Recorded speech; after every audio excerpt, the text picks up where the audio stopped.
이게 주어진 과제는 신학교 개혁인데 그 주제가 너무 방대해서 당장 제가 봉사하고 있는 구리엘 신학교 개혁 부터 이야기를 해야 되는데 그 이야기하면 내가 아마 그 자리에 뭐부터 있겠다 싶어요. 신학 교육의 개혁으로 바꿨습니다. 제가 앞에 이 책자에 보낸 거는 샘 목사님 보고 좀 읽어보고 견해를 좀 내한테 이야기해줘라 수정해야 되고, 이게 굉장히 중요한 칼빈주의와 복음전도 영구원과 다르기 때문에 내 글을 안 읽고 메시지를 안 읽어보시고 그냥 이거 바로 책자를, 그래서 제가 하루 동안 쓴 글인데 그 이후에 하루 또 하루 이틀 써서 이거 완성시키고, 요게 정본입니다. 앞에 거는 무시하시고요.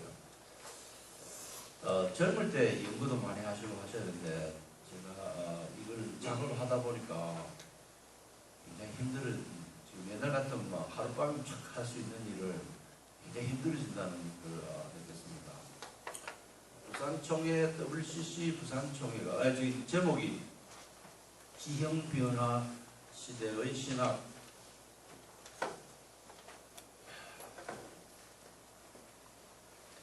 지형변화 시대의 신학교육의 개혁인데요. 지형변화란 말은 세계교회협의회 WCC 부산총회가 일방적으로 선포한 선교와 전도선언서, 제목이 함께 생명을 향하여 2013년 그 문안에 나오는 내용이에요. 지형변화가 일어난다. Changing Landscape.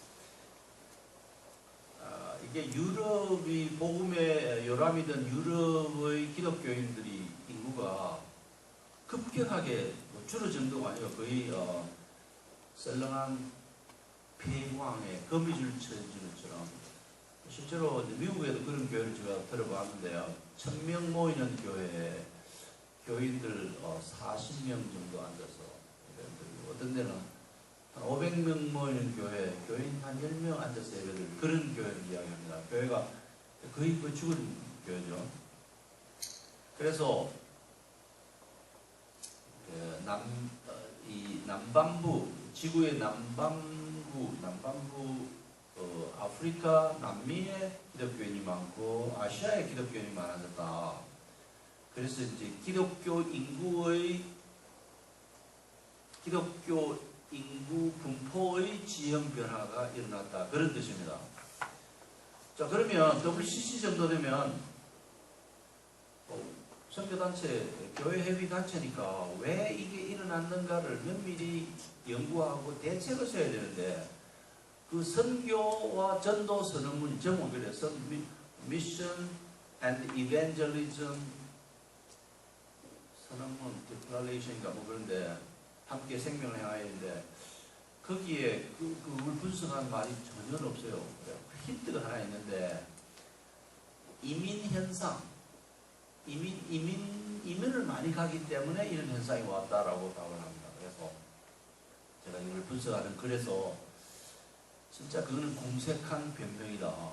그럼 유럽의 백인들이 아프리카로 이민 갔단 말이냐? 남미로 이민 갔단 말이냐? 중국으로 이민 와서 중국 신자가 많아졌냐? 전혀 그거는, 근데 공색한 변명 정도가 아니라 당신들은 이걸 전공하는 사람들이고 이게 대책을 세워야 되는데 왜 교회가 죽었는가에 대해서 아무런 답이 없다.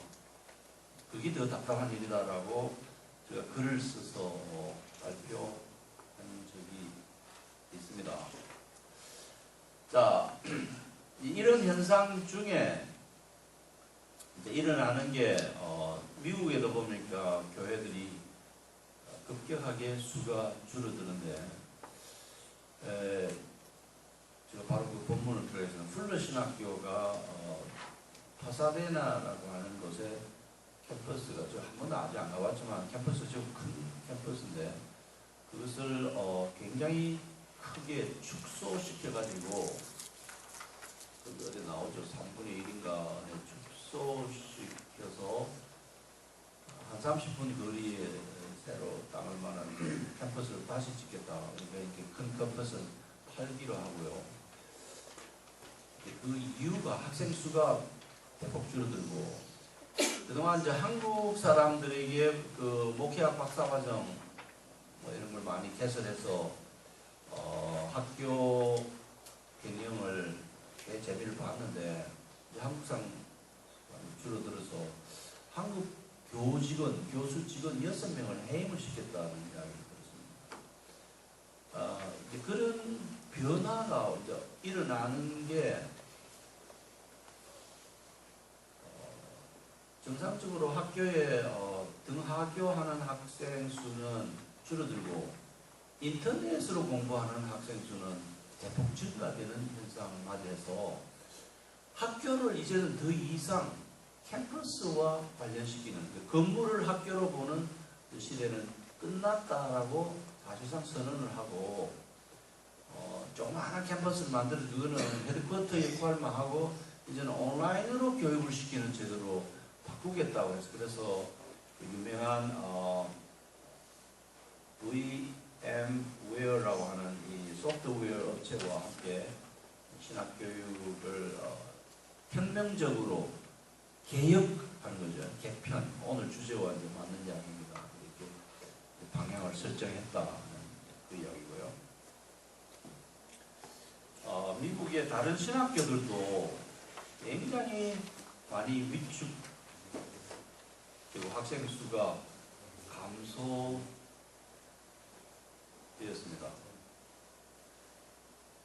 그래서 골드게이트 신학교 재정난으로 캠퍼스를 팔아서 남부 캘리포니아주 온타리오로 이전하고 학교 이름을 게이트웨이 신학교로 바꿨고, 클레어몬트 이게 상당히 자유주의적인 신학교인데 감리교계 통일학교인데 대학교와 병합하고 보스턴 지역의 청교도들이 세운 미국 최초의 신학교가 엔드 오브 뉴턴 세미너리인데 세미나리 아니라 엔드 오브 뉴턴 스쿨 디알라지컬 스쿨이라고 하는데, 제가 여기 가서 몇 개의 클래스를 공부를 한 적이 있는데 1807년에 세워진 학교인데 캠퍼스 부지가 굉장히 큽니다. 건물이 D자로 되어 있는데 근데 이 학교가 사실상 폐교를 결정했어요. 그래서 이제 그 학교를 예일대학교 신학부와 통합시키게 된 거예요. 학교를 그쪽 사실 넘겨주는데 그런데 그래서 그 캠퍼스를 팔 건지 예일대학 캠퍼스를 그쪽으로 확장시킬지 그거는 모르겠습니다만 학교는 이제 사실상 문 닫은 그런 경우요. 그런데 이런 이게 그런 보스턴 지역의 그 청교도 후예인 회중교회 개혁신학을 받아들인 개혁주신학을 받아들인 그 그룹들이 교회가 거의 멸절되다시피 하고 있고요. 지금 그 보스턴 지역에도 침례교회인데 그게 아메리칸 베프티스트들하고 제가 하비 칵스라는 하버드 대학 신학교 교수, 나이가 이제 90 가까이 돼 가는데 이번에 같이 가서 이야기도 하고 같이 그 교회에 참석해서 예배를 드리는데 한 1000명쯤 모이는 예배당에 그날 저와 저 아내 포함해서 40명 앉아서 예배를 드렸어요. 그리고 주중에는 그 경영을 못하니까 그 아름다운 아주 예배당 막 구석구석이 너무도 정교하게 돈을 들여가지고 만든 예배당을 주중에는 그 발레 춤추고 댄스하는 그 그룹들한테 세를 주고 빌려줍니다. 그래서 입구가 그쪽 다른 쪽 입구에는 그 댄스 스쿨로 간판이 달려있고 이쪽은 교회 간판이 달려있어요. 그 교회의 특징이 그 하비 칵스 세속도시라는 글을 쓴 하비 칵스의 영향을 받은 교회인데 이번에 가서 당신이 그 하비 칵스에 직접 물어봤어요.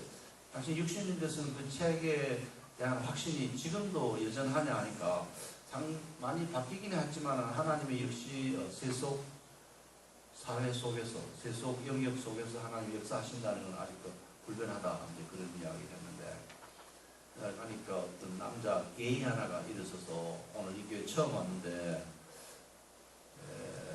내가 게이라고 해서 남자 동성연애자라고 해서 간 데마다 상당히 거친 거부감을 받아왔는데 여기 오니까 내 같은 사람을 환영해주는 교회도 있다는 걸 보고 깜짝 놀랐다.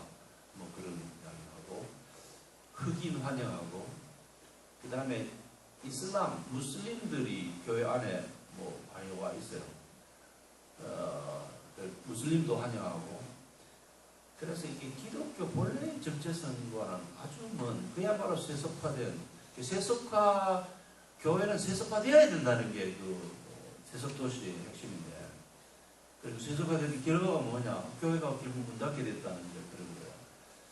거기뿐만 아니고 우리 숙소가 있는 거기에도 상당히 큰 교회가 아메리칸 베프티스트 처치가 하나 있는데 교인이 할머니 몇 사람 앉아있는 이런 상황이에요.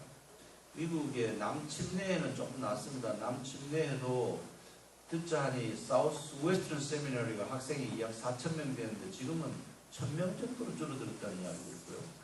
거의 모든 신학교들이 학생 수가 줄어드는데 제가 이걸 공부를 하다가 보니까 유일하게 보스턴 근교에 있는 골든 카누얼 세미너리는 학생 수가 증가되고 다른 데는 학생 수가 줄어드니까 학교를 경영하기 위해서 학비를 올려요. 대부분 1년에 신학교는 2천만 원, 2,500만 원 정도 이제 한 학기에 1,200만 원 정도 등록금을 내고 공부를 하는데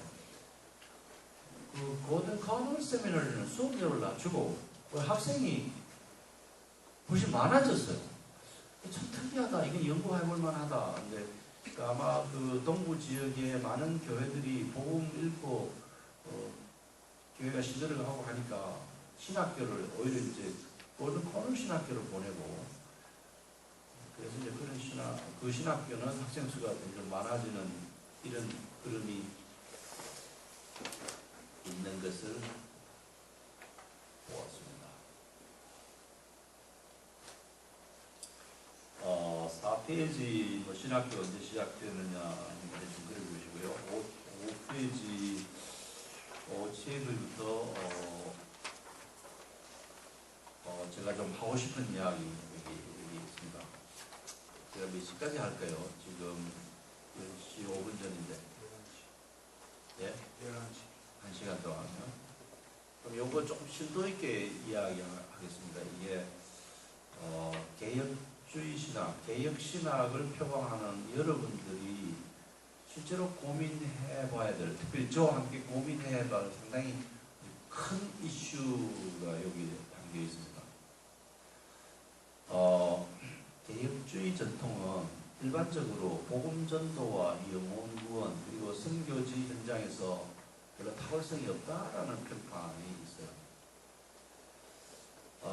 이 개혁주의 전통, 개혁파 전통은 종교개혁 유산을 이제 받은 전통인데 그 종교개혁 시대 자체가 교회와 사회가 또는 교회와 정치가 일치된 종교사회의 유산입니다. 그래서 예수 안 믿는 사람들한테 복음을 전해서 그들을 개종시키거나 회심시켜서 그들이 교회를 구성해서 형성된 그런 교회 전통이 아니라고요. 그 전에 중세기에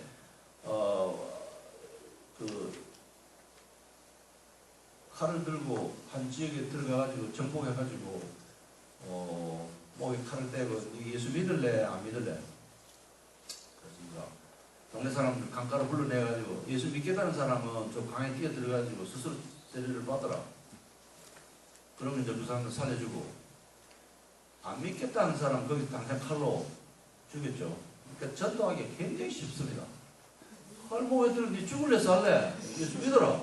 믿겠다 하면 살려주고 안 믿는 사람은 그 이제 믿겠다 하는 사람들이 여전히 자기 종교적 습성을 가지고 있으면서 예수를 믿으니까 특별히 예배는 라틴어를 직접 내용 못 알아듣고 이런 중에 교회가 미션화되는데 영향을 받았는데, 그래서 이 개혁신학이라고 하는 것은 이런 종교사회의 유산이기 때문에 이 전도와 영혼구원에 별로 타월성이 없다라는 그 뿌리가 그런 데서부터 시작되는데, 특별히 칼빈주의, 개혁신학이 표방하는 칼빈주의는 예정론과 함께 개인의 구원이 이미 확정되어 있다고 생각하므로 복음 전파의 긴급성을 가지지 못하고 영혼구원과 복음전도의 시급성을 인지하지 못한다는 비난을 받습니다.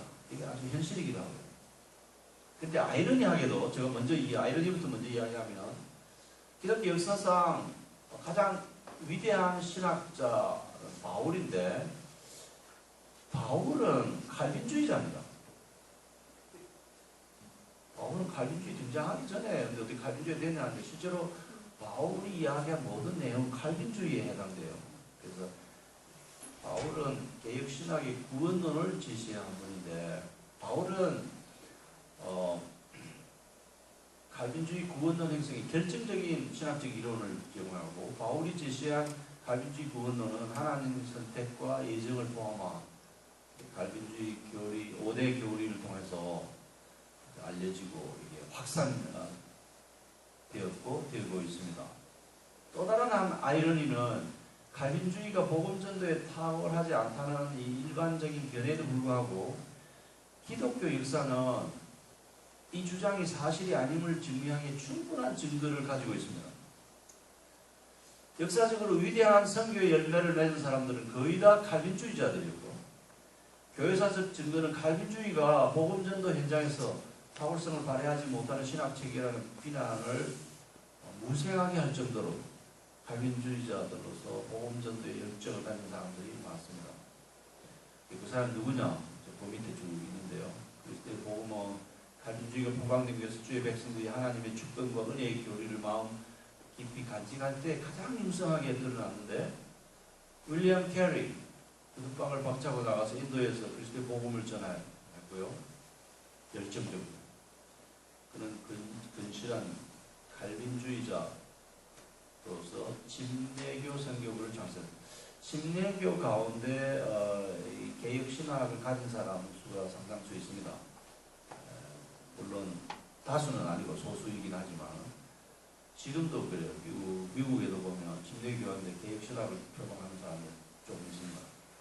그 다음에 위대한 침례교도 앤드류 풀러, 백인뿐 아니라 아메리카 원주민에도 영혼이 있다고 믿었던 사람 데이비드 브레이너드,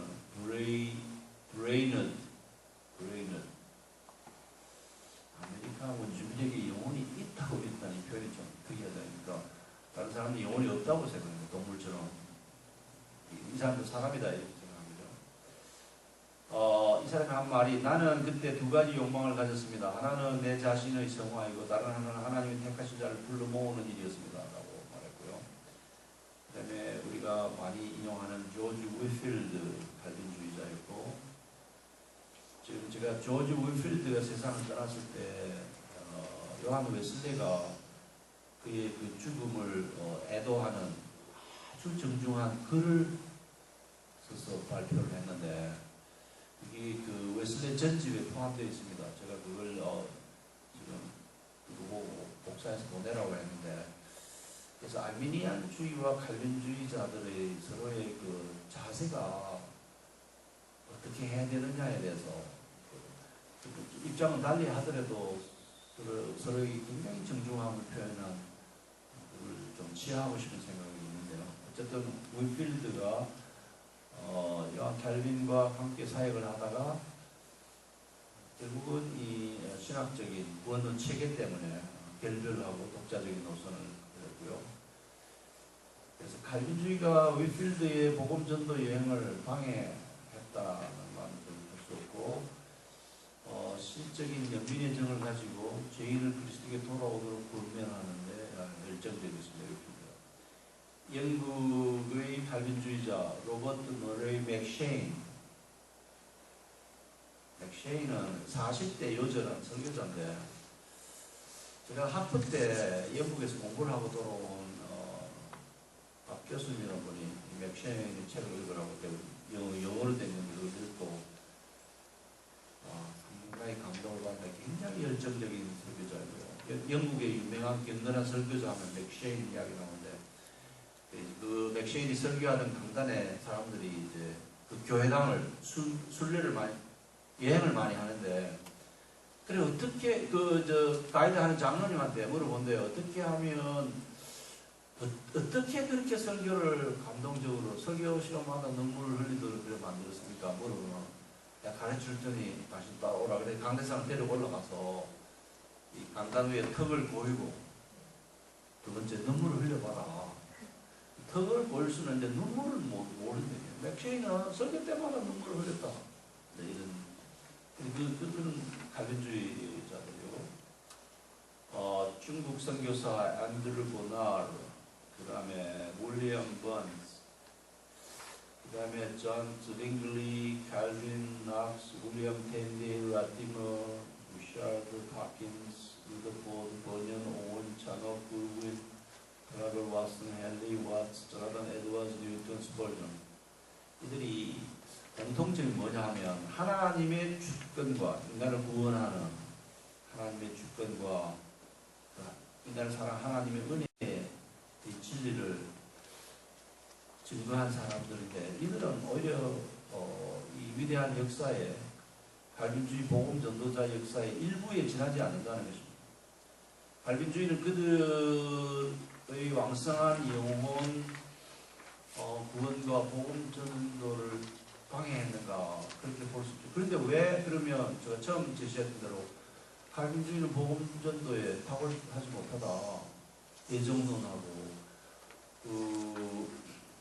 국가와 교회가 일치되어 있는 그런 사회 강제 개종의 유산 하에서 이루어졌기 때문에 형성되었기 때문에 탁월성이 없다고 하는데 이 문제를 어떻게 이해해야 되느냐 이제 그걸 이야기를 스펄전 그 다음에 이제 칼빈주의 5대 교리에 반대되는 아르메니우스주의가 무엇을 의미하며 어떻게 형성되었는가를 이야기하고요. 그 다음 장으로 넘어가서 7쪽 밑에 하나님의 주권과 복음 전도 여기를 조금 제가 상세히 이야기하겠습니다. 복음 전도의 노력을 등한히 하는 칼빈주의자들과 그 칼빈주의를 폄하하는 자들이 저지르는 가장 흔한 실수는 칼빈주의가 하나님의 주권을 강조하는 반면 인간의 책임, 영혼 구원의 노력을 배제한다는 오해입니다. 잠깐 덮어놓고 그냥 이야기 들으시죠. 미국의 그랜드 래피드 미시간 주 지역에 프로테스탄트 리폼 처치라는 게 있는데요. 크리스천 리폼 처치와 구분되는 큰 그룹은 아니고 작은 그룹인데 이 교회의 특징은 전도를 안 한다는 것입니다. 전도를 해서는 안 된다 할 필요도 없고 왜 그런 거 하니까 하나님이 예정하시고 주권적으로 그 은혜 구원 속으로 불러들이기 때문에 전도할 필요 없다고 생각하는 그룹이라고요. 제가 이런 그룹이 있다는 이야기를 오래전에 홍관식 박사님한테 들었는데 하나님의 주권이 인간의 책임을 배제하지 않는다는 이 신학 공식을 마음속에 뼈저리게 생각하지 못하기 않기 때문에 그렇다는 거죠. 지금 그 이야기를 제가 하려고 하고 있습니다.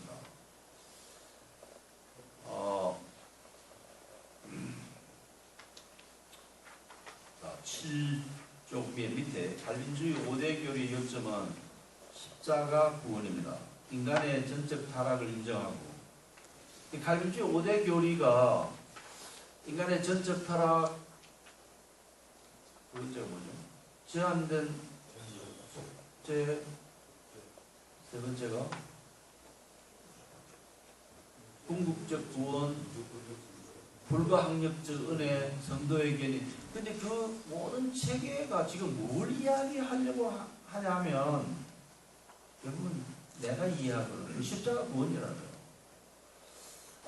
인간의 전적 타락을 인정하고 하나님의 아들의 대속적인 죽음을 믿는 자들을 위한 하나님의 영원한 구원 계획과 저항할 수 없는 사랑과 은혜의 위대성을 찬미하고 성령의 역사로 이루어지는 성도의 견인을 천명하는 것으로 5대 교리가 구성됩니다.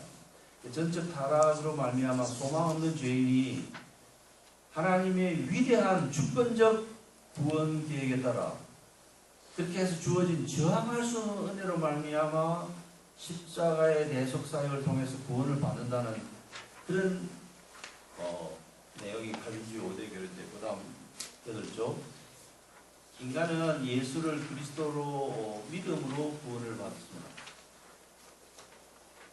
이신청이 교리는 죄인이 예수를 그리스도로 믿어야 할 것을 강조하고, 하나님은 인간에게 믿음과 구원을 주시며 하나님 나라는 복음 전도자의 노력으로 확장됩니다. 복음을 전한 자가 없는데 어찌 들을 자가 있겠는가? 로마서 10장 14절. 전도자가 복음 진리를 전할 때 하나님은 영생 주시기로 작정한 자들 안에 역사합니다. 사도행전 13장 48절. 성령께서 복음을 듣는 자의 마음을 열어 예수를 그리스도로 믿게 하십니다. 사도행전 16장 14절. 하나님이 역사하면 죄인인 인간 안에 믿음이 생깁니다. 그래서 인간이 전도를 해야 하는 이 노력과 하나님의 구원의 주권 사이에는 서로 배타적 관계가 아니라 모순이 없다. 제가 지금 분일신학교에서 교회학을 가르치고 있는데, 종말론 외에는 다 가르치고 있는데, 이번 학기도 구원론 가르치고, 구원론 첫 시간의 메시지는 이런 겁니다. 구원론 뭐 때문에 뭐하러 배우냐? 우리에게 구원 주시는 거, 하나님의 구원이 어떤 것인가를 알아서 하나님의 위대성, 하나님의 구원에 감사하고 그 위대성을 찬양하고, 두 번째는 그 구원론 받아서 예수 안 믿는 사람은 구원하도록 배우는 거지. 앞에 것만 이야기하고 뒤에 거는 베어버리는 구원론은 부실하다. 그런 이야기고요. 그 다음에 이걸 이제 가르치면서 저도 정리한 것이 이런 내용입니다. 복음을 전하는 자가 없는데 어찌 들을 자가 있겠는가? 전도자가 복음을 전하면 영생 주시기로 작정한 자 안에 하나님이 역사하시고, 그래서 이제 사도행전 16장 14절을 보면 자주장사 루디아에게 바울이 성경을 열어서 복음을 열심히 예수님이 누군가를 설명했어요. 그랬더니 주께서 루디아의 마음을 여셨다라는 표현이 나옵니다. 물론 그 구절 자체가 그 구원론 전체를 이야기하는 건 아니지만은 아주 상징적으로 바울이 예수가 누군가를 복음을 전할 때 하나님의 영이 역사하셔서 복음 듣는 자의 마음을 여셨듯이, 저는 이게 신학 공식이라고 생각해요. 오늘도 예수 그분이 그리스도이심을 전하면 하나님이 구원하기로 작정한 자들 마음속에 하나님께서 역사하셔서 그들의 마음을 여시고 예수를 믿게 만드시고, 그들로 하여금 그 듣는 자가 복음 전하는 자를 따르고 같이 함께 교회를 구성하고 예배하고 또 전도하고 하나님 나라를 확장시키는 그런 공동체를 이루어 가신다는 것이 제가 가진 확신이에요. 그래서 어쨌든 복음을 전해야 한다. 복음을 전하는 자 노력 50%, 하나님의 주권 50%, 이거를 구원이 100%, 이게 아니고, 구원론 강의 첫 시간이 구원의 역설이라는, 역설, 패러독스라는 거는 우리 인간의 합리적 이성으로는 이게 안 맞지만은 100% 하나님의 구원, 주권적 역사 100%, 인간의 노력 100%, 두 개 다 옳다는 거예요. 그게 이제 역설인데, 기독교의 핵심 진리는 다 역설이잖아요. 성경이 하나님의 말씀이고 인간의 이루고 한 인간의 그리고 예수님 참 사람이고 참 인간이시고 뭐 이런 여러 가지들이 있는데, 제가 이것을 준비하면서 칼빈주의 전도학인가 교회주의 전도학이라는 책을 정독을 했어요. 웨스턴 신학 교수가 쓴 책인데 계속 하나님의 주권에 대한 이야기를 하다가 저 뒤에 가가지고 인간의 책임에 대해서 살짝 이야기합니다. 핵심은 절반은 하나님 주권 이야기하고 절반은 인간의 노력을 이야기하면 좋겠는데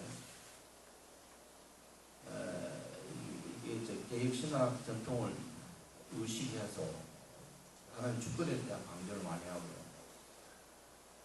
조금 전에 이야기한 그 후쿠마의 구원론을 제가 주 텍스트로 증거합니다. 적어도 그런 책 한 권을 꽂아놔라. 구원론에 문제가 생기면 그 책부터 먼저 읽고, 이 교회학 시간에 성경을 펼쳐가지고 몇 장 몇 절 읽어보라 하는 시간적으로 여유가 없어요. 그래서 이제 이 주막 강사식으로 큰 것만 수선해면 가는데, 그러면서 그 후쿠마의 책을 읽다 보니까 후쿠마의 책 안에 이런 표현이 나와요. 잘 의도된 복음 전도라는 말이 나옵니다. 잘 의도된 복음 전도. 그분 역시 개혁신학 구도하에서 하나님 주권을 계속 강조하지만은 주줄 가다가 잘 의도된 복음 전도가 중요하다. 그러면서 제가 이 강조하는 하나님의 주권은 인간의 책임을 배제하지 않는다는 그 이론을 펼칩니다. 그래서 복음 전도 8쪽 두 번째 패락을 보겠습니다. 하나님은 이거 읽은 거군요. 하나님은 인간의 믿음과 복음 전도의 노력을 인간이 믿어야 되고, 믿도록 하기 위해서는 그 복음을 전하는 자가 있어야 되고, 그 믿고 전하는 그 활동을 전하는 활동을 통해서 믿는 자를 부르시는 하나님의 역사는 그대로 위대하게 진행되고 있다는 것이죠. 8쪽의 중간에 흑백 논리란 검정색이 아니므로 흰색이며 내 편이 아니면 적이라고 생각하는 유형의 논리적 오류 판단입니다. 반사를 검정과 하향으로만 파악하는 평면적 사고, 단세부적 사고는 반립적 사고, antithetical mode of understanding 형태로 나타나며 반사를 이것 아니면 저것으로 파악합니다. 범주 착각의 오류, 카테고리 미스테이크는 같은 범주에 속하지 않는 것을 그렇다고 생각하고 동일한 범주에 속하는 것을 그렇지 않다고 여기는 오류입니다. 사물을 반립적으로 보는 눈을 가진 자들은 하나님의 주권과 인간의 책임을 대립적인 관계로 봅니다. 인간의 믿음과 복음 전도의 노력을 불필요한 것으로 여기거나 인간의 믿음이 공로 때문에 구원을 받는다고 생각합니다. 흑백 사고와 범주 착각의 오류에 빠지면 하나님의 구원 진리에 대한 역사를 이해하지 못합니다. 인간이 예수를 그리스도를 믿어야 하는 것과 구원이 하나님의 주권적 은혜의 선물이라는 두 가지 명제는 각각 다 100% 옳은 역설의 진리입니다. 기독교의 핵심 진리인 신의 도성인 신사자부활, 대속구원, 삼일째 하나님의 존재 양식과 마찬가지로 이 하나님의 주권과 인간의 책임이라는 두 명제는 상충되지 않으며 모순되지 않습니다.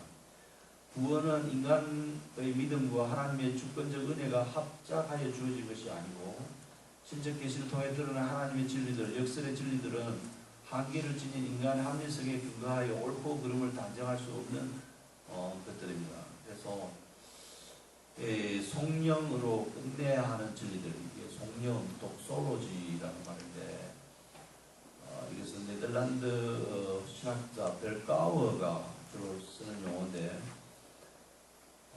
신학적 주제의 논의를 해야 되지만 결국 어떤 지점에 가서는 우리가 거기서 손을 들고 성경이 가르치는 대로 그냥 믿어야 되는 그 지점에서 예수 찬양, 하나님 찬미하고 끝내야 된다는 것입니다.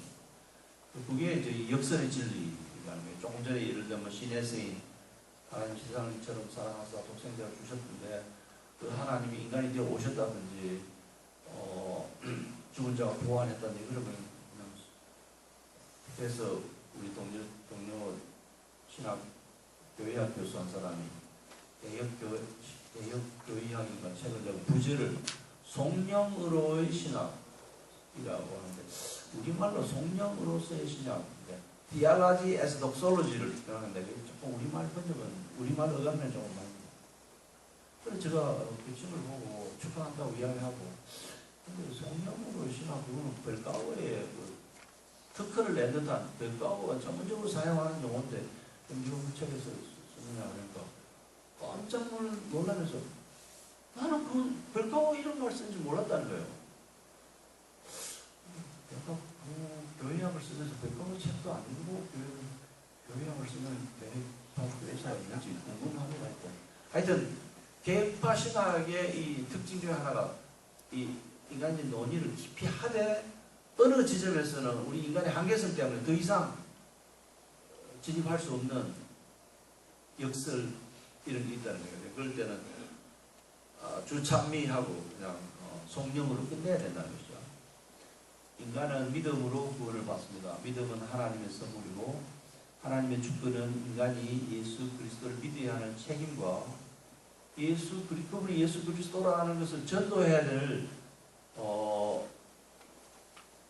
책임, 그러니까 전도자가 잘 의도된 복음 전도를 해야 될 책무를 가지고 있다는 걸 배제하지 않습니다. 저희 견해는 영국의 신학자 제임스 패커가 칼빈주의 5대 교리에 나타난 주권과 예정이 전도와 선교를 향한 우리 인간의 열망과 책임을 희석시키지 않는다라고 오래전에 말하는 것과 일치합니다. 칼빈주의는 구원론교, 개혁신학의 핵심인 칼빈주의는 구원론 교리책입니다. 칼빈주의 5대 교리와 복음 전도학의 접촉점은 하나님의 주권이고 칼빈주의의 선택과 예정이라는 이중 예정론이 복음 전도와 관련하여 인간의 책임을 등한히 하는 오해를 유발시키는 듯이 보입니다.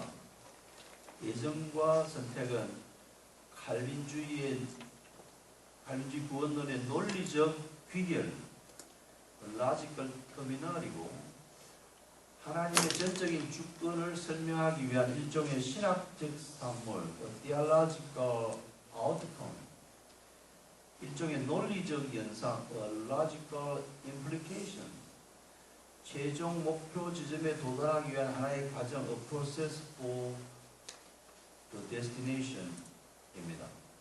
그래서 하나님의 주권이라는 성경적 진리의 핵심을 잘 드러내도록 하는 촉매제라는 거예요. 칼빈주의라는 체계가. 그래서 이 시스템 자체가, 칼빈주의 구원론 자체가 저 복음 전도해야 될 이 의무를 배제한다거나 불필요한다거나 그걸 경감시킨다고 주장할 수 없다는 거예요. 그러니까 우리가 말을 바꾸면 우리가 이 예정론을 믿으면서도 전도에 매진해야 된다, 올인해야 된다는 것이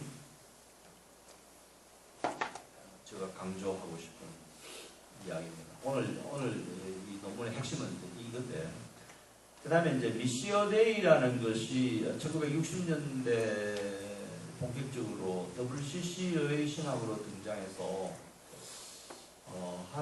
주권적이신 하나님이 세상 만물 가운데 공이 지금 역사하고 계시면 사실 그 말이 틀린 건 아니거든요. 일반 은총 차원에서 하나님은 특별히 하나님의 성령이 자연 만물 속에 다 역사하고 계십니다.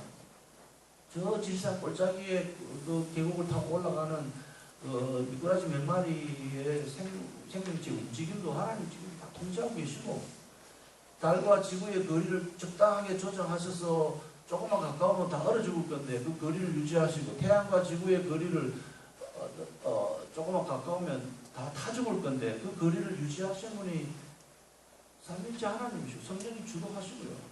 이 지구의 남한산 우사상에도 불구하고 남자와 여자의 이 비율을 적당하게 조절하시는 분이 하나님이시고, 버스를 타고 비가 오기 시작할 때 버스를 타고 가는데 버스가 안 와서 우산을 들고 기다리던 아가씨 그 우산 속으로 어떤 남자가 불뚝 뛰어들면서 우산 같이 씁시다. 그게 인연이어서 두 사람이 만나고 데이트하고 사랑하고 결혼하고 자식을 낳고 한 가정을 사고 대를 이어가게 하는 그 역사도 삼위일체 하나님이 하셔요. 그게 예수 믿든 안 믿든 상관없이. 그래서 일반 은총 차원에 하나님이 역사하시죠. 그 모든 역사, 하나님이 역사하는 세계에 우리도 관심을 가져야 되는 건 마땅한데, 이제 미시오데이라는 게 뭐고 하니까 그런 하나님이 먼저 일하시는 그 일을 예수 믿는 사람이 교회가 가서 도와줘야 된다는 것이에요. 미시오데이, 하나님의 선교, 하나님이 이미 선교를 하시기 때문에 교회 도움을 요청하니 가서 도와줘야 된다. 이게 이제 선교의 관심은 문제점이 뭐고 하니까 선교의 관심을 우리가 전도하고 연구원하고 교회를 건설하는 이런 관심에서 송두리째 빼앗아가지고 인권, 환경, 오염, 핵무기, 사회적 이슈 이런 것들에만 관심을 갖도록 만드는 게 이게 미시오데이예요. 미시오데이의 본래 의도는 선한 의도가 있는데 이게 WCC에서 이게 수용되면서 해방신화가 결합하면서 전혀 엉뚱한 방향으로 갔어. 그래서 이거를 표방하는 WCC는 그 선교 선언문에 예수 그분이 그리스도시고 그분을 믿어야 구원을 받고 하나님의 영생을 얻을 수 있다는 말이 한마디도 없습니다.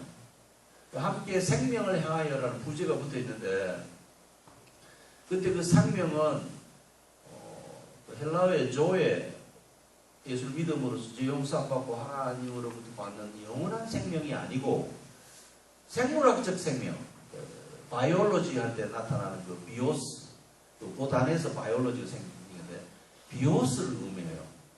그러면서 성경 요한복음 10장 10절인가 그 생명이라는 말이 나오는데 그 조에라는 영원한 생명을 이야기하는 그 성경 구절을 끌어다가 WCC는 이 세상 만물의 생명에다가 적용하는 걸 보면서 성경 인용을 아주 엉터리로 하고 있다는 걸 제가 발견했고 글로 써서 표방한 적도 있습니다.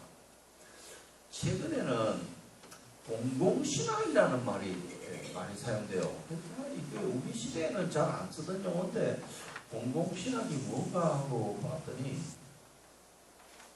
그 고시대 교회학 가르치는 아주 그 영리한 제자가 한 명 있습니다. 미국 칼빈신학에서 박사학위 받고 돌아왔는데 서울대 졸업하고 대학원에서 신학교 가기 위해서 대학원 인문학 다시 공부하고 신대원에서 3년 저한테 배운 의사인데 아주 똑똑합니다.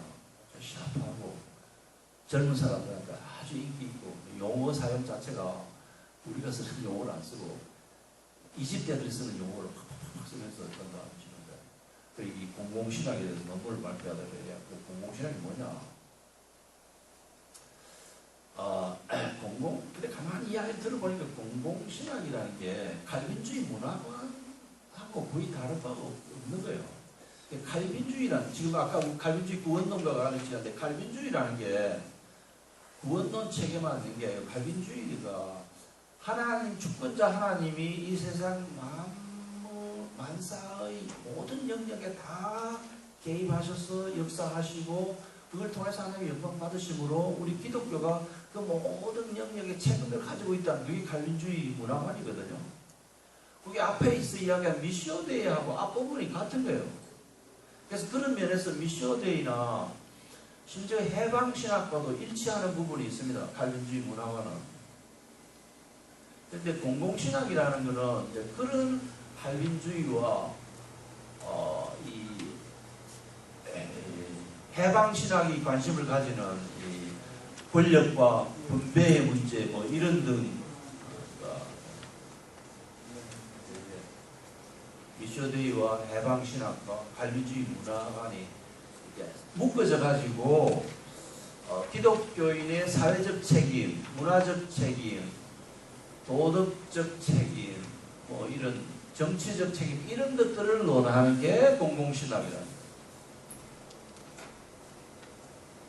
공공신학이 그런 점에서 약간 주목할 만하지만은 문제점이 공공신학의 하나님은 인간의 개인의 마음만 다스리는 분이 아니고 인류의 삶 전체를 하나님이 중간하고 계시는 그런 하나님은 대주체자시다라는 걸 부각시키는 점에서 이한데 문제점이 뭐이고 하니까 본질적인 것을 부차적인 것으로 여길 수 있는 가능성이 크다는 거예요. 그럼 기독교의 본질적인 게 뭐냐? 본질적인 것은 영혼 구원과 교회 건설이에요. 제가 78년도에 리폼 세미나리에 공부를 하러 갔는데 첫 학기에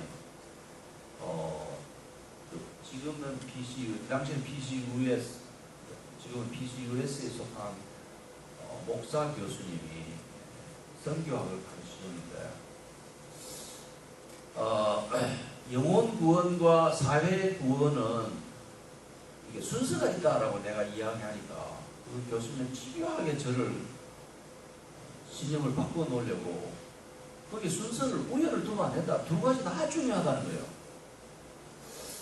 그런가 하고 제가 40년을 지냈는데 지금 이 지형 변화가 급속하게 일어나는 기독교 인구 분포의 지형 변화가 급속한 이 시대에 강조점은 뭐해야 되느냐? 저는 단연코 이 우선순위를 둬야 된다는 것입니다.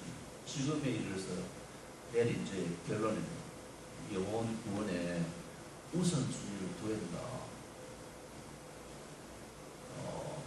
갈비주의 문화가 훌륭하지만 아브라함 가이퍼의 영향도 훌륭하고 귀하지만 그는 교회당 안에 사람이 있고 예수를 믿는 사람들에게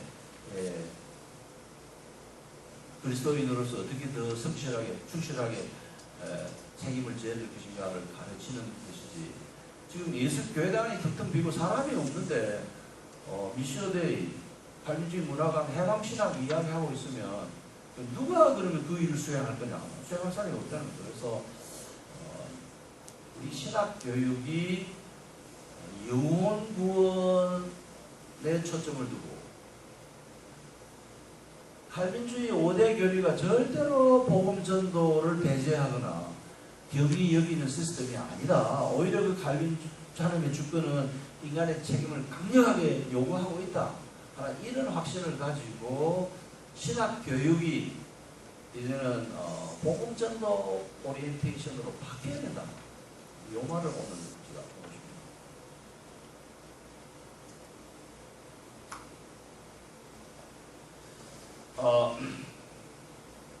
지금 세계 인구가 약 70억인데요. 그 중에 25억은 18세 미만의 젊은이들이고 이들의 디지털 인텔리전스, 저는 IQ, DQ까지는 안 돼. 죄송합니다. IQ하고 EQ, Emotional Quotient까지는 아는데 요즘 세대는 DQ라서 디지털 Quotient. 저는 그 DQ가 너무 낮은 사람, 전화기도 제대로 쓰지 못하는 사람이에요. 못 따라갑니다. 근데 요즘 젊은 사람들이 70억 중에 25억은 젊은 사람들은 DQ가 너무 탁월하기 때문에 이들을 복음화하기 위해서는 이들에게 맞는, 이들이 필요로 하는, 이들에게 설득력을 가지는 방식의 복음 전도 사역이 필요하다. 그게 뭐냐 하니까 풀러 신학교가 지금 방향을 선회를 해가지고 학교 건물은 더 이상 학교를 더 이상 학교 건물로 이해하는 시대는 지났다. 이제는 이 디지털 방식으로 전달하는 교육을 시켜야 될 때가 왔다. 그런 것처럼 우리 신학 개혁, 신학 교육의 개혁도 첫째는 복음 전도, 갈빈주의가 절대로 복음 전도의 책임을 배제하거나 경원시하거나 폄하하지 않는다. 그걸 요구한다는 것이고, 하나님 주권이 인간의 책임을 요구한다는 것이고, 두 번째는 젊은 사람들의 선호하는 이 DQ 채널을 이용한 신학 교육을 활성화해야 된다라고 하는 것이 제가 하고 싶은 이야기입니다. 참고로 제가 지금 분이엘 신학교라는 조그마한 학교에 가서 가르치고 있는데요.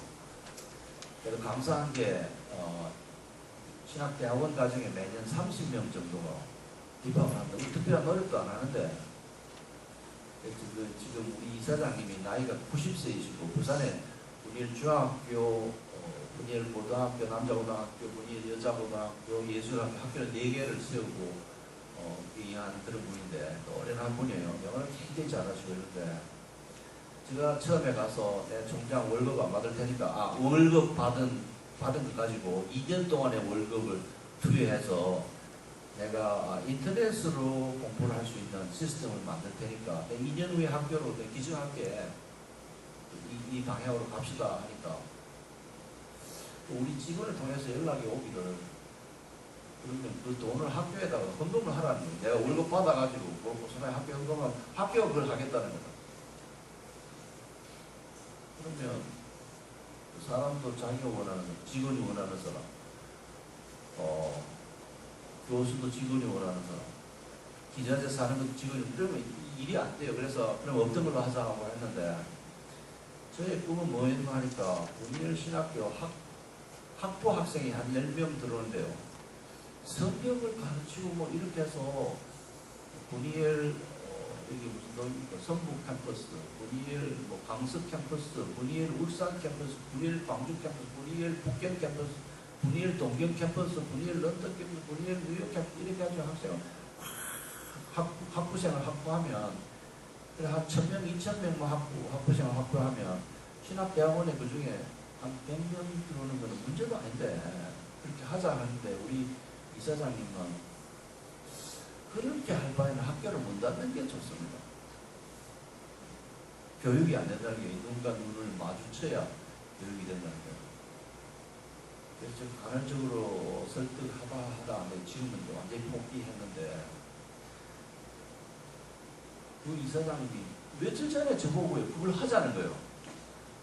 그래서 이사장님, 내가 황금 덩어리를 이사장님한테 안겨줬는데 이게 황금 덩어리인 줄 모르고 황금보다 더 귀한 6년이라는 세월이 흘러가 버렸습니다.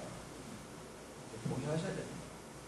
지금 그 학교 언제까지 있을지도 모르는 상황입니다. 그래서 저의 그런 발상이 지금도 유효하다고 생각하고, 저는 이제 그 학교가 안 하니까 저 개인적으로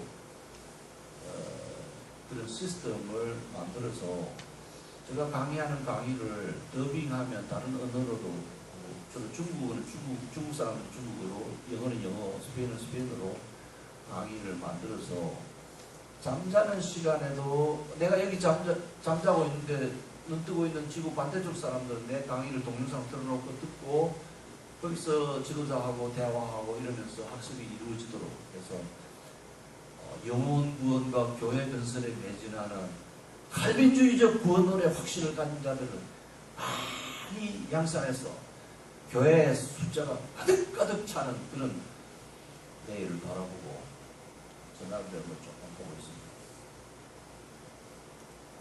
신학교육 개혁 이야기해야 될 게 너무 많은데 저는 딱 두 가지,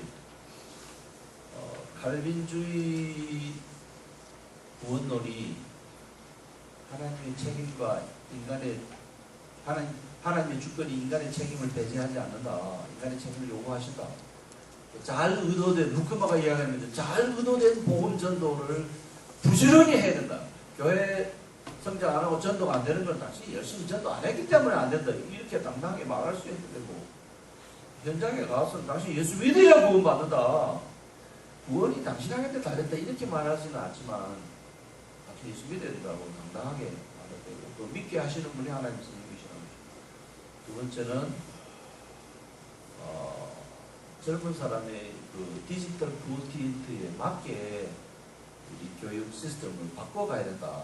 빨리 바꿔야 된다는 것이 제가 오늘의 신학 교육의 개혁의 핵심 포인트라고 생각해서 이상 말씀드렸습니다.